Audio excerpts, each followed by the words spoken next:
Aquí comienza Hijos de Punta con Raúl Coe. Bienvenidos.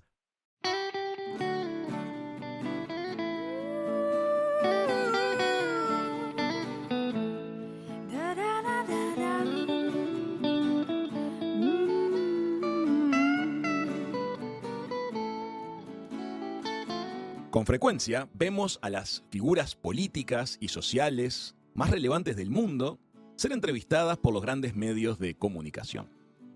Detrás de esas notas hay un intenso trabajo de producción y de armado de las preguntas y de los temas que se van a plantear. Muchas veces, los conceptos que se vierten en esas entrevistas terminan movilizando a la opinión pública. Hoy vamos a conversar con alguien que muchas veces ha tenido la responsabilidad de llevar adelante entrevistas de ese tipo. Hola, Verónica. Hola Raúl, ¿qué tal estás? Muchas Feliz, gracias por invitarme. feliz de hablar contigo. Verónica es Verónica Durán Castelló. Ella es periodista, es productora cultural y en sus distintos espacios periodísticos a lo largo del tiempo ha tenido delante a varias figuras muy significativas del siglo XX y lo que llevamos del siglo XXI. Vamos a conversar un poquito acerca de eso. Verónica, gracias por este rato con nosotros. No, a ustedes, de verdad que se interesen en mí, me parece genial. Verónica, me gustaría que me cuentes, cuando te iniciabas en el mundo del periodismo, ¿para qué medios trabajaste primero en tu país, en Colombia? Pues es que desde muy joven, a los 18 años, mi padre, que también se lo agradezco mucho, fue muy duro y entonces a los 18 años me dijo, Verónica, si quieres, aquí todo bien en casa, pero si te quieres tomar una cerveza con tus amigos, tienes que trabajar. Ujú. Entonces, a los 18 años me fui al periódico El Tiempo y me propuse como becaria. Bien. Como practicante se llamaba allí, hoy día becaria en España. Y entonces empecé a los 18, mientras estudiaba en la universidad, también era becaria en El Tiempo y empecé recortando teletipos, que eso no existe hoy día, y poco a poco me fui, pero me quedé siempre en la sección internacional. Ajá. Siempre me interesó mucho. Yo estudié ciencia política, entonces yo estaba estudiando ciencias políticas y trabajaba en la sección internacional del Tiempo. Empecé como becaria y fui eh, creciendo ahí. Después de eso, trabajé ¿en qué otro medio?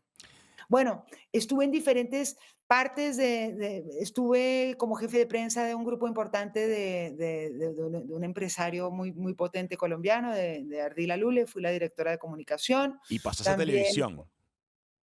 ¿perdón? Y luego viene la televisión. Sí, pero lo que te quiero decir es que como prensa estuve desde todos los lados. Y luego Ajá. vino la televisión, donde le propuse primero a RCN hacer este programa de viajes por el mundo, donde yo conseguía los patrocinios, yo hacía el guión, yo conseguía las entrevistas y ellos me Ujú. pagaban Bien. por capítulo.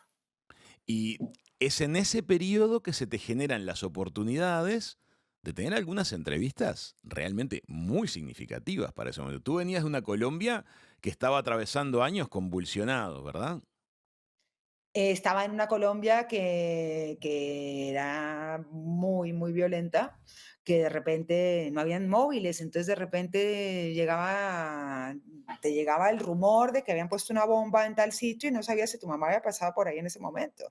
Claro. Era una Colombia muy dura, una guerra brutal pues, de Pablo Escobar, por ejemplo, bueno, pero además la guerrilla, ¿no? Con los secuestros Todo en o sea, simultáneo.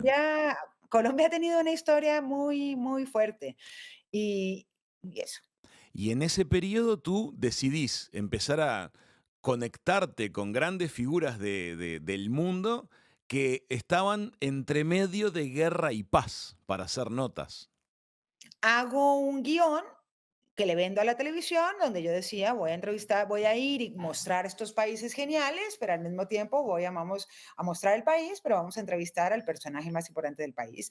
Y buscaba personas que hubieran ganado el premio Nobel o que tuvieran cosas un poco conflictivas, pero que, por ejemplo, pudieran tener algún contacto con los grupos de Colombia, los grupos de los conflictos, para ver si había alguna manera de hacer algo. Obviamente, esto era absolutamente cándido, que yo pensara que a los 24 años podía resolver los problemas de mi país. Pero bueno, me parece lindísimo y lo que me parece importante de todo esto es que cuando uno de verdad se cree la historia y de verdad hay un contenido detrás y hay pasión y tal, pues a veces el universo conspira para ayudarlo a uno a que esto ocurra. Y uno simplemente es una herramienta de una conciencia colectiva que quiere tender puentes. Verónica, vamos a enumerar un poquito. Has tenido delante a Mijail Gorbachov, al Dalai Lama, a Yasser Arafat, a Fidel Castro. Me interesa muchísimo que nos cuentes cómo se preparan entrevistas de ese calibre, pero te pido que vayas bien atrás. ¿Cómo empieza a coordinarse con los cuadros políticos de cada uno la nota? Pues mira, francamente, hace tiempo que no pensaba en esto, pero a raíz de que tú me pidieras la entrevista, me puse a pensar y yo creo que una cosa muy importante es que me pregunto qué hizo, porque en ese momento pues yo tenía 24 años. Entonces me pregunto qué hizo que estos líderes mundiales me dijeran que sí, porque pues sí, yo trabajaba para medios importantes de mi país, cuando entrevisté a Fidel y a Arafat, por ejemplo, o a Butros Butros Ghali, que fue secretario general de la ONU, por ejemplo, yo ahí estaba en El Tiempo, que es el periódico más importante de Colombia, en la sección internacional, y luego a los otros, a Gaddafi, a Jerry Adams, a Desmond Tutu, al rey Hussein de Jordania, fue primero con RCN Televisión y después con Caracol Televisión. Bien, Entonces, que está muy bien, son medios muy conocidos en Colombia, pero yo no sé si en Libia. claro. Entonces, me he preguntado muchas veces, o sea, que no era la BBC, ¿no? Entonces, me he preguntado muchas veces, ¿por qué? O sea, qué curioso, o sea, realmente, ¿por qué me tocó este papel, no? Y yo creo que es muy importante y de cara a los potenciales comunicadores que nos pueden escuchar, yo creo que lo importante es el sentido, ¿no? Lo que me movía, o sea, ¿por qué quería yo entrevistar a esta gente? No, no era por el ego, no era por ser la mejor periodista del mundo, era porque yo soy colombiana y estaba en un país pues con muchos problemas, con una guerra casi que civil, sí, no sé si se molesten algunos si lo llamo así, pero con un conflicto interno importante. Y yo en ese momento, un poco cándida, porque yo creo que hay que tener mucha candidez para hacer lo que hice en aquel entonces, pues pensé que sería bonito hablar con personas que hacían la guerra y la paz. Muchos de ellos tienen el Premio Nobel de la Paz. Entonces yo Claro. buscaba líderes que pudieran ayudar a Colombia, que le pudieran dar sus consejos a Colombia, que pudieran hacer un análisis de lo que pasaba en Colombia y tal vez no sé, que intervinieran, que ayudaran a Colombia. Entonces, esa era mi intención real y yo creo que y ese era el mensaje que yo les trasladaba. En esa época no había internet, no había nada, esto era con faxes, Y era ¿sí? algo muy directo, es decir, tú, ¿cómo iniciabas ese vínculo? ¿Ibas a través de la embajada de los países en No, Colombia? no, no, no. No, por ejemplo, tal vez el más difícil al que he entrevistado y tal vez el más importante, en cuanto a dificultad, ojo, en cuanto a periodista y dificultad, es Gaddafi, porque en ese momento él corría, su vida corría peligro, por así decirlo, o sea, Ajá. era enemigo del mundo occidental, al parecer había bajado un avión, ¿no? Acordémonos del avión y bueno, Ah, era ese entonces, periodo, acababa de cometer lo que fue considerado un atentado. exactamente. Entonces, realmente para él, dar una entrevista era un tema complicado porque pues se movía, además él vivía como en el desierto, entonces se movía de un lado para otro y nunca estaba quieto, entonces dar una entrevista era complicado, mientras que, por ejemplo, el Dalai Lama, de alguna manera, es una persona que perdió un territorio y que lo que deseaba era hacer de alguna manera propaganda o moverse o hablar. Entonces, no digo que fuera fácil, pero no era tan difícil, por así decirlo. Comprendo. Entonces, no sé si me hago entender. Sí, totalmente, totalmente. Claro que yo muy bien esto no lo pensaba en su momento, ¿no? Pero bueno, el caso es que yo lo que hice fue, en el caso, por ejemplo, del Dalai Lama, fue que escribí a su oficina, investigué, empezaba el Internet en esa época, empezaba, pero no sé si te recordarás que eso sonaba, era una Sí, cosa a través de dificilísima. módem y demás. Sí, sí, sí. Y entonces investigué y di con una oficina que tenía en Nueva York. Y entonces allá mandé yo un fax explicando que era colombiana, que mi país estaba en un problema muy complicado, que me encantaría conocerlo y que él me diera pues su opinión de cómo enfrentar esta crisis. Y efectivamente me escribió, me contestó y me dijo que claro que sí, que nos encontráramos en India y con Gaddafi. Fue un poco más complicado porque Libia no tiene embajadas no tenía en Colombia, Ajá. pero entonces ahí es donde es importante como periodista pues tener creatividad y yo pensé pues Libia es miembro de la OPEP, ¿no? De los países productores de petróleo, entonces ¿por qué no indago a ver si tal vez Libia tiene alguna representación en Venezuela, que es un país tan importante de petróleo, ¿no? Y efectivamente, entonces escribí una carta al consulado libio en En Venezuela. Venezuela, igual, explicando la situación, que era colombiana, que en mi país vivía esto y que me encantaría conocer al gran líder de la Revolución Verde para que me dijera, pues, qué opinaba de todo esto. Tal vez intercediera, ¿no? Con la guerrilla o lo que fuera. Ese fue el camino con esos dos líderes. Y contanos cómo fue el camino con otros de los que hemos mencionado. Por ejemplo, ¿cómo se hace un contacto para llegar a, en aquel momento, Mikhail Gorbachev? Lo mismo. En ese momento estaba Boris Yeltsin en el poder, o sea, Gorbachev había perdido el liderazgo y ya estaba había perdido Yeltsin en su lugar. y está Yeltsin en su lugar. Entonces se me ocurrió escribir él tenía una fundación, la Ajá, Fundación Mikhail Gorbachev, y lo mismo, escribí explicándole la misma situación, y entonces también me dijo que sí. Pero, correcto. por ejemplo, el caso de Fidel, o la primera vez que entrevisté a Arafat, porque a Arafat lo entrevisté como 3 veces, Ajá. porque me lo encontraba en otros territorios, o sea, iba a ver a Hussein de Jordania y resulta que ahí estaba de visita Arafat. Entonces, como ya me conocía sus Curioso estar sus reunido con Hussein de Jordania, que entre Arafat y te salude a ti. Debe ser un momento bueno, maravilloso. más que Claro. él su seguridad. Bueno, hay que decir que yo, bueno, en el fondo soy un poco tímida, pero no pareciera. Entonces, yo sí me hacía notar. Te Por hacías ejemplo, en notar. el caso de Fidel, que fue cuando comencé en el tiempo, antes de llegar a todos los demás que eran Caracol y RCN, que era televisión. O Ujú. sea, digamos que a Fidel y a Arafat la primera vez fue con el tiempo.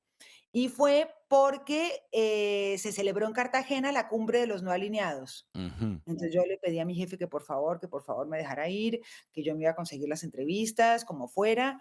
Y entonces en el caso de Fidel, lo que hice fue que primero, antes de que él llegara, hice que me conocieran en el hotel donde se alojaban todos los líderes. Ya había entrevistado a Butros Gali, y entonces aproveché para eso, para que me conocieran los de la recepción, los de seguridad, los de todos lados. Y entonces, el día que llegaba Fidel, pues me quedé afuera toda la noche despierta del hotel.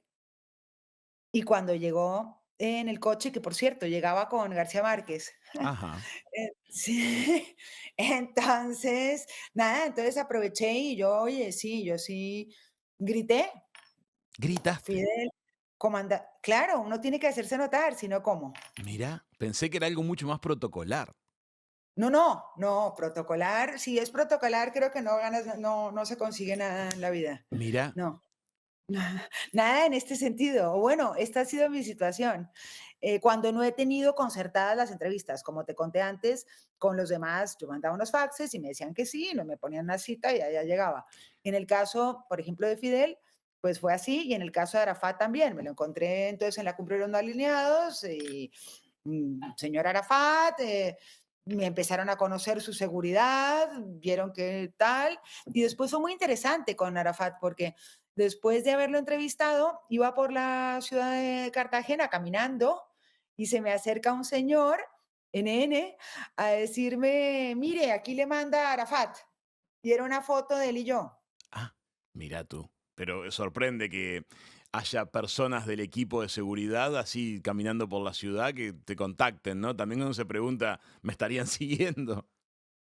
Pero te digo una cosa, eso es un punto muy importante también. Afortunadamente, yo era muy joven y no me hacía esas preguntas, porque te digo una cosa, otra cosa es que hoy día le agradezco mucho a mis padres haberme dado esa libertad, me parecen de alguna manera unos locos, porque yo tengo un hijo de 15 años que si me plantea hoy que se va a ir a entrevistar a, no sé, al Gaddafi de hoy, sencillamente lo encierro en la habitación. Entiendo lo que decís. Entiendo lo que decís. Y me pregunto, cuando se pactaban este tipo de entrevistas, ¿había determinado control en las preguntas que se hacían, en los temas que se trataban, o te permitían conversar con total libertad? Nadie me pidió nunca las entrevistas, Bien. nadie, las preguntas, nadie.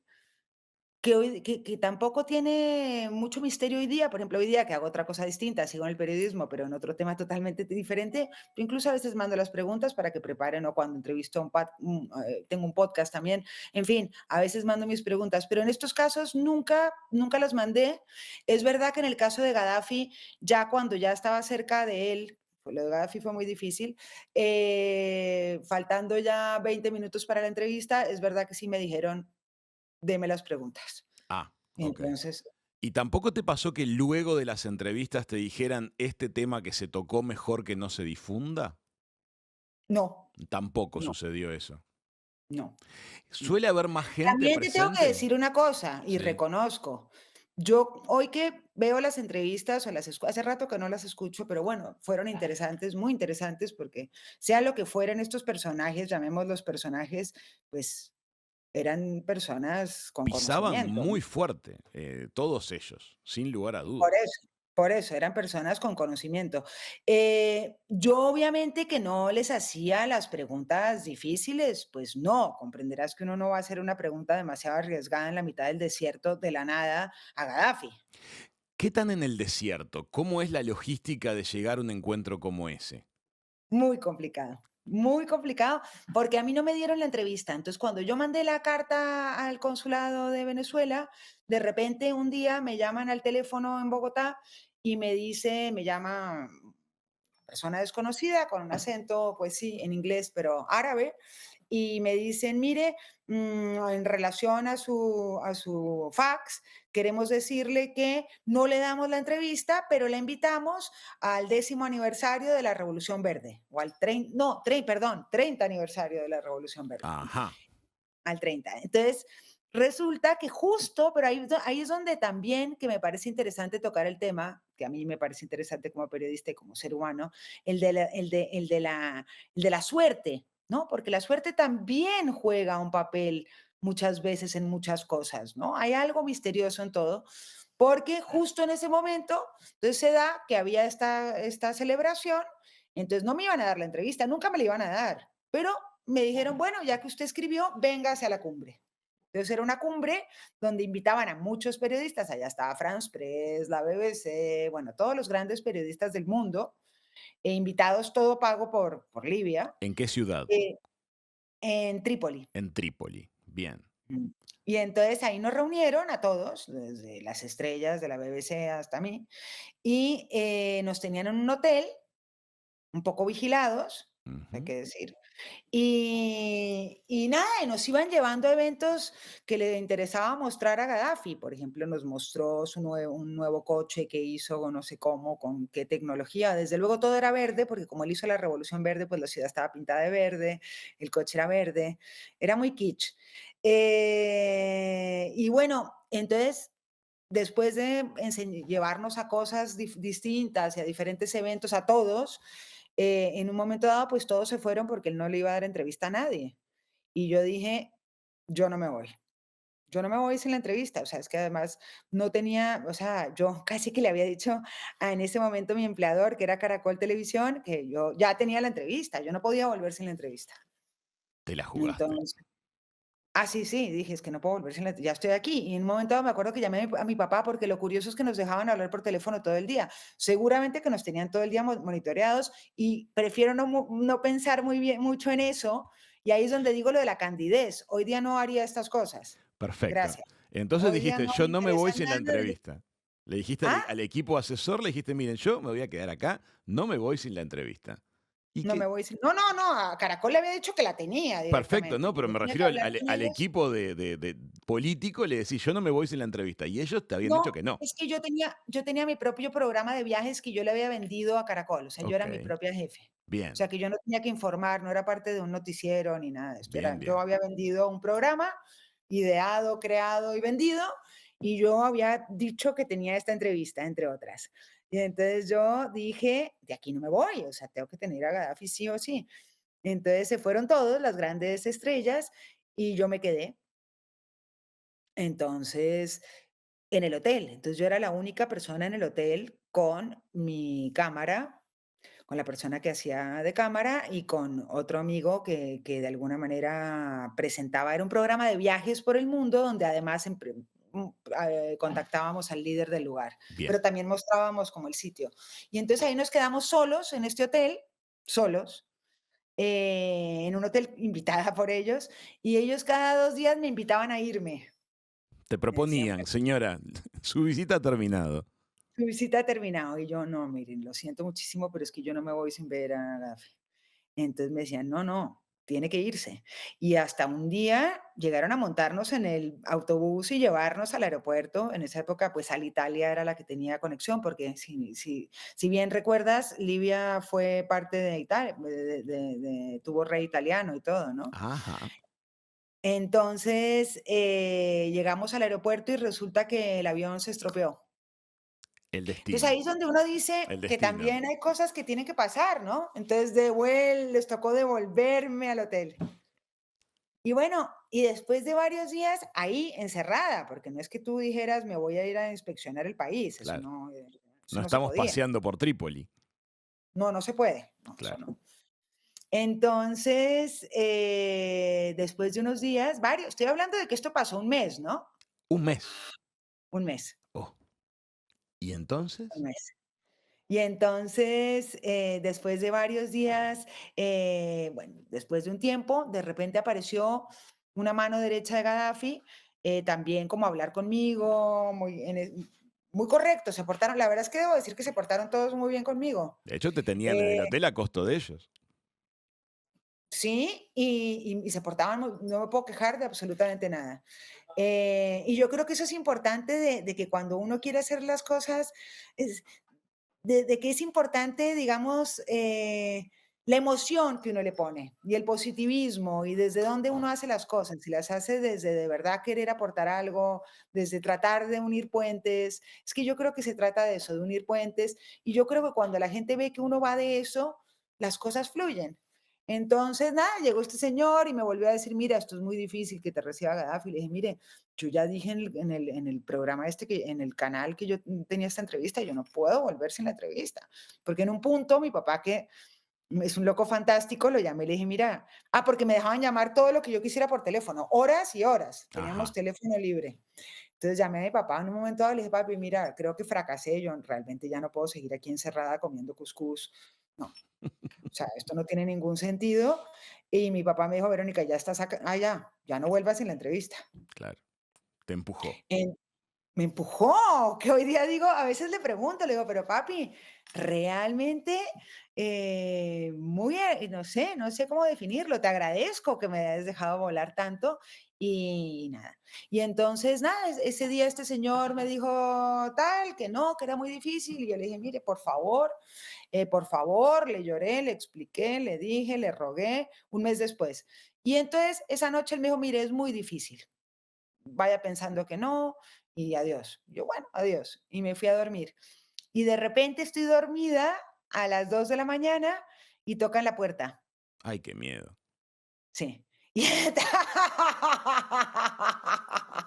y entonces me dicen que baje ya, que me prepare porque nos vamos a Sirte, que es otra ciudad que es donde nació Gaddafi, a entrevistar a Gaddafi. Y entonces despertaron a mi equipo y nos fuimos en diferentes coches.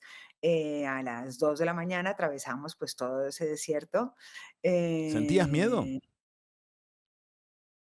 pues eso es lo curioso de la vida, que hoy día no haría esto ni, o sea, por favor, yo no quiero entrevistar ya a nadie más, ya no estoy en política, no me interesa ya, pero no, cuando uno está, no sé si era muy cándida, no tengo ni idea, yo estaba convencida de que estaba ayudando a Colombia, que tenía que entrevistar a estos líderes que me iban a ayudar. Entonces, finalmente llegamos a Sirte a las 6 de la mañana y otra vez, pero ya a un hotel mucho más lujoso. O Ajá. sea, nos estábamos acercando al poder. Y entonces a un hotelazo. Y entonces nos dijeron, bueno, descanse usted un tiempo y entonces y nos vemos a las 9 para desayunar y los llevamos a donde Gaddafi. Entonces, efectivamente, nos levantamos, nos fuimos, desayunamos, no sé qué, y de repente vieron, bueno, listo, nos vamos a donde Gaddafi, que está en el desierto. Entonces, otra vez el coche y nos llevaron ahí sí por el desierto del Sáhara, hasta que llegamos como a él tenía como un campamento y lindísimo, por cierto, pues Qué loco, un impresionante, campamento en medio del desierto, con energía eléctrica, con con todo. agua, todo. Pero además se movía, O sea o que sea, tenía él todo el varios de tiempo, él esos no estaba en un seguramente. sitio fijo, acuérdate que él corría peligro, Comprendo. él le hicieron varios atentados, en fin. Entonces, nada, finalmente me dijeron, bueno, ya viene, ahí fue cuando me dijeron, ¿queremos ver las preguntas? Entonces les dije, claro que sí, aquí están las preguntas. Y entonces, nada, de repente nos sentamos en la jaima, se dice jaima, ¿no? En Ajá. la jaima y de repente lo vemos llegar. Era muy kitsch también, porque llegaba corriendo por el desierto, como haciendo, Ejercicio. como running, Así llega Gaddafi a tu entrevista, corriendo por el desierto. corriendo en sudadera, y detrás 200 mujeres de su ejército de mujeres que eran guapísimas. Un ejército de mujeres, Tenía fama, su ejército de mujeres era famosísimo, sí. todas Un corriendo ejército de detrás. mujeres guapísimas, y Mu- entonces, impresionantes. Es Y muy además kitsch lo que estás ellas contando. ellas todas con esta cosa como de army, ¿cómo se llama? Como de cuando Camuflado, tienen ropa camuflada. camuflado, pero no era el camuflado normal de nubecitas y cosas, sino eran avioncitos, helicópteritos. Es Era increíble, tremendamente increíble. kitsch lo que estás describiendo. Era tremendamente kitsch, yo no lo podía creer. Bueno, en ese momento, no sé cómo esté hoy Libia, pero en ese momento todo era muy kitsch porque él tenía las calles eran muy kitsch, él tenía unos monumentos loquísimos, era todo muy kitsch, todo muy... Y a él le gustaba disfrazarse, pues le gustaba ponerse túnicas de colores fuertes y a él le gustaba, él era un personaje. Entonces, nada, entonces por fin llega Gaddafi corriendo y me dice, uy, qué calor, estoy cansado. Y yo, pues sí, me imagino, esto 40 grados, ¿no? Y Es una entonces, locura. nada, que era colombiana, me presentaron, él no quería hablar en inglés, él hablaba en árabe y me traducían. Ok. Y entonces me dijo, oye, si no te importa, estoy un poco cansado, veámonos Más en otro tarde. momento. Imagínate, en otro momento, o sea, después de toda esta emoción, por fin, un mes después de toda esta cosa, y te dicen, no, devuélvase y vuelva en otro momento. Entonces, pues nada, entonces otra vez vuelva a decirte y decirte, yo ya decía, bueno, yo ya no sé, y decirte, vuelva a ir, ya en un momento dado nos llamaron otra vez, como 5 horas después, a otro lugar del desierto y ahí por fin él estaba, y ya él estaba no estaba con sudadera, estaba con uniforme militar, y ahí tuvo lugar la entrevista. Qué curiosa historia lo que acabas de contarnos. Me da mucha curiosidad que nos sigas contando este tipo de anécdotas alrededor de otras de estas entrevistas, de un periodo muy fascinante. ¿Cómo fue el proceso en Rusia con Gorbachev? Bueno, entonces lo de Rusia era también raro, porque estaba Yeltsin, y bueno, Era un país que ya había se había caído el muro de Berlín y se había desintegrado la Unión Soviética, pero no dejaba de ser muy Controlado. sí, llamémoslo, lo acabas de decir, muy controlado. Entonces, yo creo que eso también estaba uno muy controlado. Y yo no sé qué tan bien se llevarían por aquel entonces Yeltsin y Gorbachov. Había Eh, tensión seguramente. entonces, también fue interesante. Pero no, pero lo de Gorbachov, más que eso, sí, la sensación que tengo era que era Rusia, era más Moscú, no Rusia, yo estaba en Moscú, porque grabamos en Moscú. Eso sí, había libertad total. Ujú. Ahí sí salíamos por todos lados, tomamos vodka como locos, nos divertimos mucho en Moscú, que es bellísima. Y nada, llegado el momento de la entrevista, estuvo muy bien. Fui antes a un evento donde me lo encontré también, o fue antes o después, y él estuvo muy cariñoso. Fue después de la entrevista que fui a otro evento que él me invitó o algo así. Pero en la entrevista, pues la verdad es que era un hombre brillante. Hay que decir que era un hombre brillante, muy brillante. ¿Dónde tuviste esa entrevista? En su fundación, en las oficinas de su fundación. Era en ruso, es lo único Todo con, triste porque, pues, al no todo con entender muy bien, traductor. aunque tenía una traductora, pero, pues, no es lo mismo, ¿no?, la comunicación. Pero yo creo que esa es una grandísima entrevista. Yo creo que fue muy interesante todo lo que él me dijo. Fue genial, genial, genial. Contanos Y acerca de la entrevista con Fidel Castro. bueno, no, la de Fidel, como fue la primera y fue de otra manera, como te digo, esperándolo en la calle y salir él del coche Gritándole. con García Márquez y yo decirle, Fidel, bueno, no, comandante, perdón, Fidel, comandante. Es que uno puede opinar todo lo que opina, pero cuando tenía uno a Fidel enfrente, Fidel era un hombre altísimo, imponía mucho Fidel. Son figuras, en general estos que estamos describiendo, cuando uno tiene la oportunidad de tener frente a uno personas que tienen este peso político, esta trascendencia, este nivel a veces de capacidad divisiva, ¿no? Son personas que generan opiniones a favor y en contra muy intensas. ¿Tienen en general algún carácter en común? Por ejemplo, el carisma.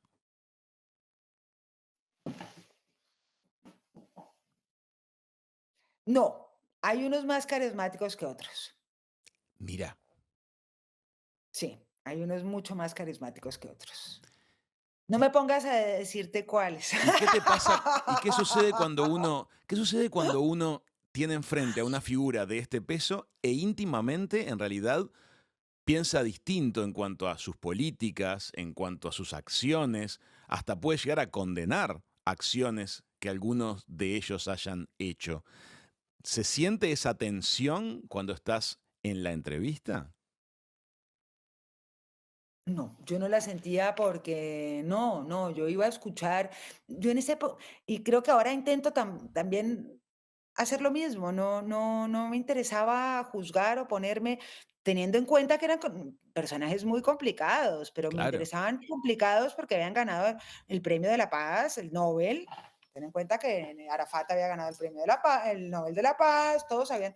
Entonces, eran personas conflictivas, pero a mí justamente me interesaba personas que habían hecho la guerra y la paz para que hablaran de del problema de Colombia. claro. Entonces, no, yo no iba con el tono de no, y como te digo, muy cándida. Francamente, nunca pensé ni que me fuera a pasar nada, ni que me fueran a tratar mal, ni que nada. Fui realmente, y si me preguntas realmente, que lo pensaba anoche, porque me lo he preguntado muchas veces, ¿por qué me tocó? O sea, ¿por qué me habrán dicho que sí? ¿No? Siendo eso, de unos medios, o sea, que no era nadie yo, ¿no?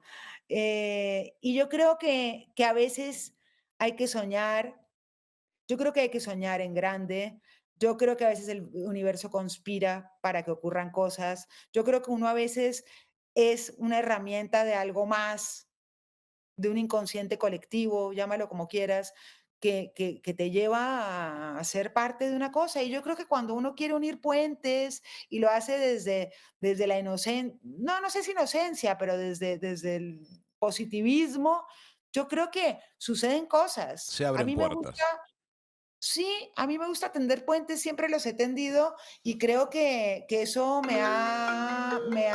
siempre me ha ayudado muchísimo. Contanos Entonces, acerca de Dalai Lama. ¿Cómo fue tu encuentro con Dalai Lama? Pues el Dalai Lama era muy interesante también. Fue en India, como te decía, Ujú. pero en la frontera con lo que antes era el Tíbet, por allá arriba en los Himalayas, altísimo. Los primeros 2 días no nos podíamos parar de la cama de lo alto que, o sea, y yo que soy bogotana, que es muy alto Bogotá, está altísimo, No pero te esto era rendía el aire, no rendía el muchísimo aire. más alto, te enfermas directamente en Leh Ladakh. Claro. Entonces, llegar a Leh Ladakh nos costó 2 días en cama y después, nada, fue muy especial. Me sorprendió una cosa de inoce de en ese momento de tal vez de inculta, y es que me sorprendió mucho llegar a encontrarme una esvástica. Claro, uno tenía asociada la esvástica a Hitler y resulta que fue lo contrario, que Hitler se apropió de la esvástica del budismo. Ujú. La cruz gamada es un símbolo que en realidad es ancestral, Muy antiguo y muy importante budista. la svástica. Entonces vi eso y yo era, bueno, ¿esto qué significa? Y el Dalai Lama, para él una de las co él es el 16º dios de la compasión, de la misericordia, perdón, de la Ujú. misericordia, ¿de la compasión?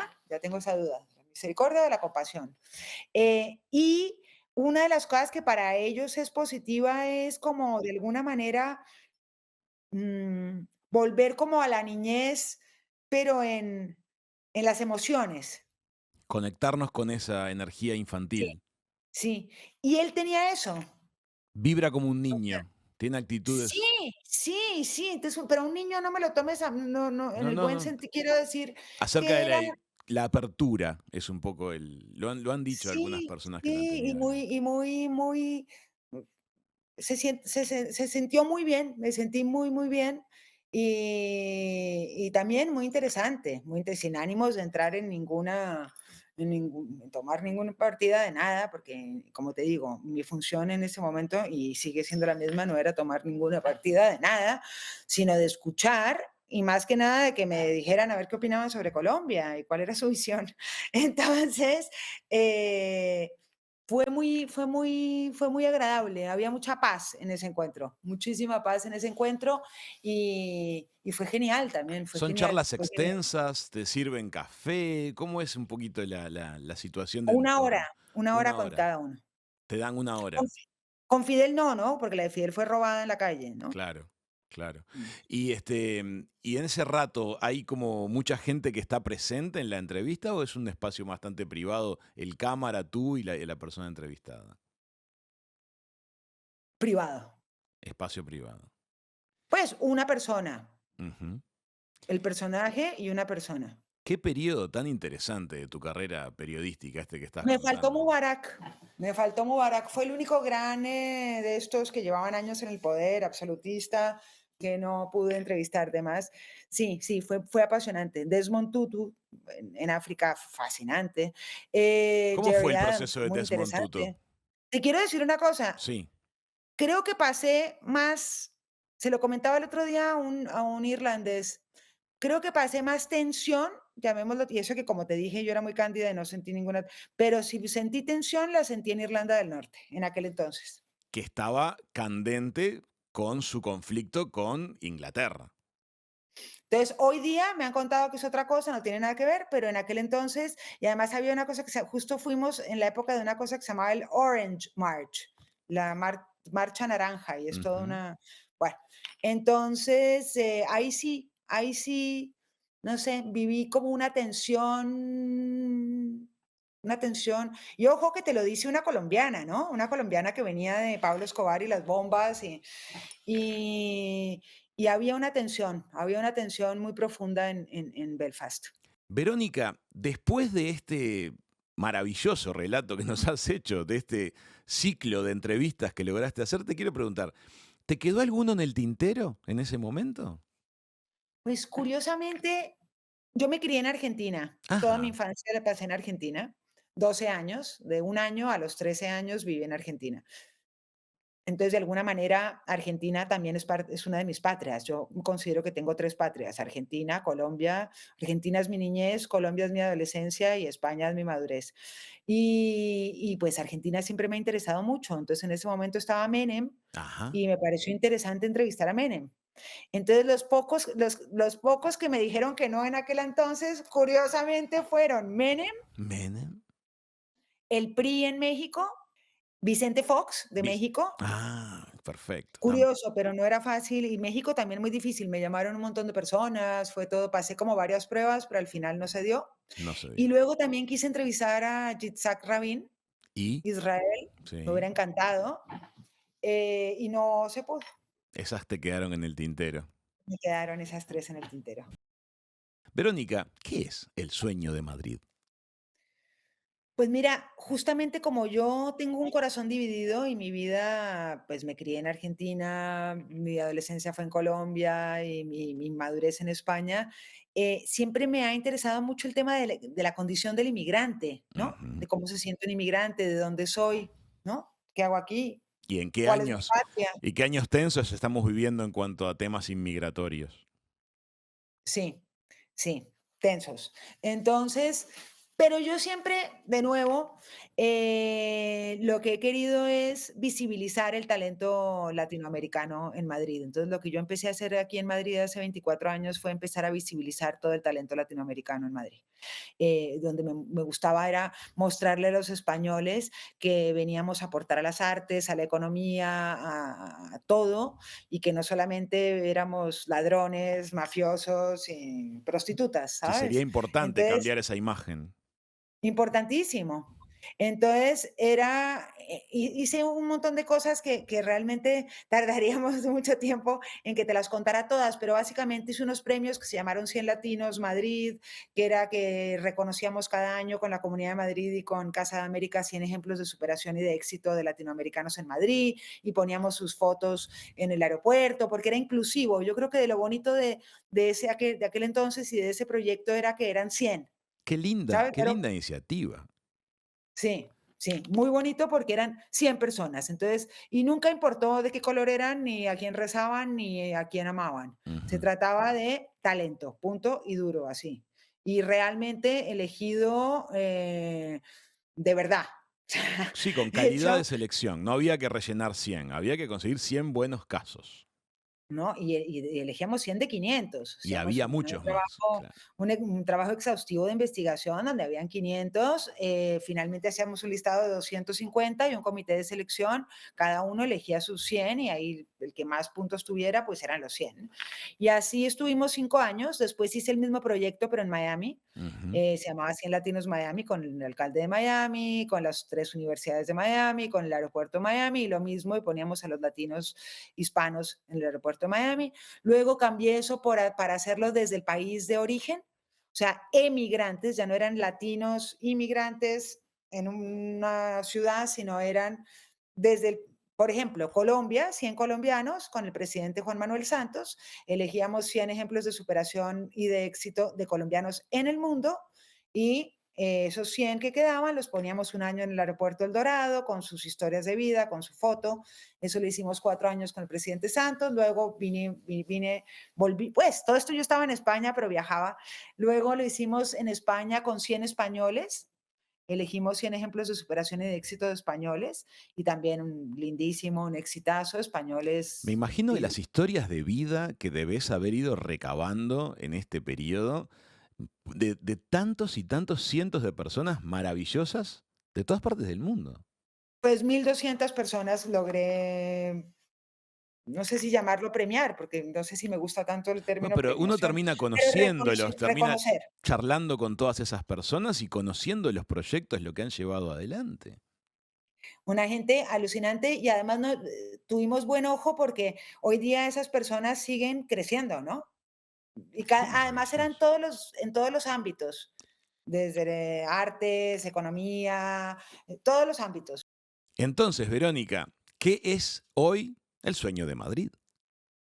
Pues el sueño de Madrid es, digamos que un proyecto, una iniciativa Ujú. de una serie de mecenas que apoyan esta iniciativa y que lo que busca la iniciativa es visibilizar el talento hispanoamericano Qué maravilla. eh, en Madrid para promover la integración, porque aunque cuando hay bonanza, la xenofobia está más lejos, pero hay que siempre estar atento a luchar contra la xenofobia. Y yo creo que la mejor manera de luchar contra la xenofobia es mostrando, como tú decías, que todos somos parecidos y que cuando hay buenas intenciones, claro que hay de todo en el mundo, hay gente buena y hay gente mala, pero yo creo que hay más gente buena y más gente que quiere hacer cosas positivas y que quiere ayudar. Y yo lo compruebo con el Sueño de Madrid, porque tengo un montón de gente que dona su tiempo para aportar conocimiento a otras personas que no han tenido tanta suerte a nivel de educación o de otras cosas. Entonces yo sí veo mucha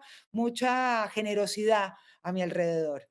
Entonces el Sueño de Madrid hace varios talleres al año, hace un concurso de emprendimiento también muy bonito y varios talleres donde diferentes ponentes de altísimo nivel, conocidos, dan talleres gratuitos. Y ahora, Verónica, estás metida en un proyecto particularmente encantador que me gustaría que cuentes acerca de estos, podríamos llamarlo, piezas artesanales únicas. Sí, mira, pues cuando llegué a España hace 25 años llegué, pero hace 24 me enamoré de una cosa que se llaman mantones de Manila. Los mantones de Manila. Bordada es una seda bordada en seda que venía de Cantón, China, y que llegaba al puerto de Filipinas, que Filipinas hacía parte de España, y en el puerto de Filipinas se embarcaba en el llamado Galeón de Manila, que era un barco español, una flota española mercante, que recorría un camino marítimo que descubrió España, que se llama el Tornaviaje, que iba desde Manila hasta Acapulco, de Acapulco bajaban toda la mercancía por tierra y atravesaban Acapulco hasta Veracruz por tierra y de Veracruz llegaban a Sevilla. Y entonces estos barcos, estos galeones, llegaban cargados de seda, de jade, de biombos chinos. Y lo increíble es que el mantón de Manila, que era esta seda bordada en seda, impactó, o sea, hoy día yo pienso que es un objeto, por un lado migrante y por otro lado es un objeto de poder o poderoso, porque es un objeto que logró reunir o hacerse o bordarse entre Asia, América y España, porque a su llegada en México enamoró tanto o embrujó tanto estas cosas que tenían bordados dragones y aves fénix y flores y pájaros, además con una expertise que Sí, nunca más se va a volver a única. repetir. Enamoró tanto a México que no solamente llevaron los mantones, sino que los encargaban a China con los colores que les gustaban a las mexicanas y de acuerdo al gusto mexicano, pero en México no se quedó el mantón como tal, lo que sí hizo fue impactar en todas las artesanías. Entonces, lo que tú conoces hoy como el huipil, el vestido que se ponía Frida Kahlo, Ujú. es un hijo del mantón. El Ah, tenango, que está muy de moda, es un hijo del mantón. O sea, lo mira, que hicieron los mexicanos es que se inspiraron y crearon artesanías en base a estos maravillosos dibujos que veían en estos bordados. Y en cambio, en España lo que ocurrió es que parece ser que España le puso los flecos al mantón de Manila. La gente que no sepa que es un mantón de Manila puede pensar en una bailadora de flamenco, exacto. Ahí es ¿no? la típica imagen de la bailadora flamenca que tiene ese elemento de textil sobre su cuerpo. Pero hay mantones de Manila muy variados, o sea, los que estamos acostumbrados a ver son unos mantones actuales de flores, los mantones antiguos son alucinantes. Bueno, y el caso es que en España se enamoraron tanto, tanto, tanto, que lo que hicieron fue que se lo apropiaron como parte de su cultura y su tradición. Entonces, en España, de 17 comunidades autónomas, de 17 territorios en los que está dividido España, en 10 hace parte de la indumentaria tradicional.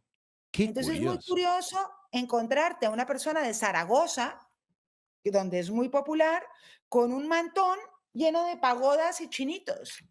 Qué curioso el vínculo cultural que produjo este artículo en particular. Qué historia. Entonces, ¿cómo te explicas esto? Entonces, es lindísimo y estoy muy contenta y acabo con esto, de que el lunes, por fin, bueno, me he vuelto una gran coleccionista de mantones y una gran estudiosa de los mantones. Amo esta historia y el lunes tengo la felicidad de inaugurar con la Comunidad de Madrid y Casa de América que ellos dos dirigen esta exposición, una gran exposición de mantones de Manila, innovadora, porque además mostramos las cajas de los mantones, que son casi más lindas que ellos, en los que venían, y presento un libro que escribo sobre los mantones de Manila con 150 fotografías de mantones antiguos y estoy muy contenta porque una vez más se trata de unir. Entonces, en el acto va a estar el embajador de China, con el embajador de Filipinas, con el embajador de México, con las autoridades españolas, con el consejero de Cultura de la Comunidad de Madrid, con el director de Casa de América,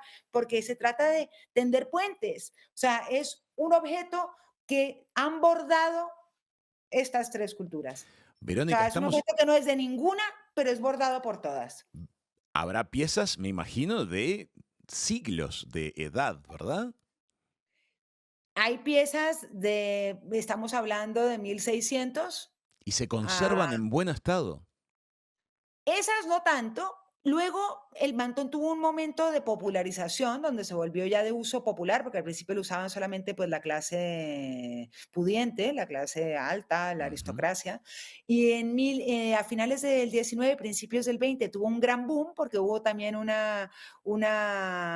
¿cómo se llama esto? Una exposición universal en París, Ujú. donde toda la chinosería se puso muy de moda, todo Sí. lo chino, incluso un montón de palacios reales Salones tienen dedicados. cuartos Sí, sí. asiáticos. Yo no sé si si Sí, vienes sí, a sí, Madrid, claro. puedes ir al Palacio Real, tiene un cuarto asiático, tiene un salón Salones asiático. asiáticos, sí, sí. El Entonces se periodo de la volvió muy de Chinoiserie. moda todo el tema asiático y en ese momento explota el boom del mantón de Manila y ya lo lleva todo el mundo. Incluso la gente menos pudiente ahorraban entre la familia para comprar y tener uno y se lo rotaban. Era muy importante, hacía parte del ajuar de la mujer, se Claro. vuelve muy, muy importante. Entonces la mayoría de los mantones que hoy día hay y que va a haber en mi exposición son de hace 200 años, entre 200 y 150 años. Y bueno, ya te dejo con esa historia que me parece genial de un objeto bordado entre distintos continentes y que une. Absolutamente.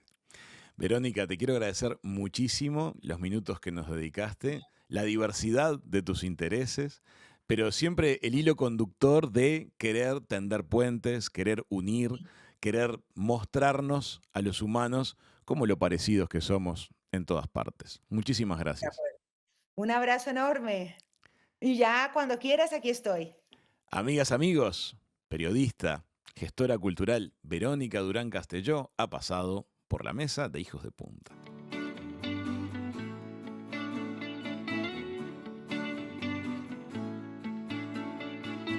Esto fue Hijos de Punta.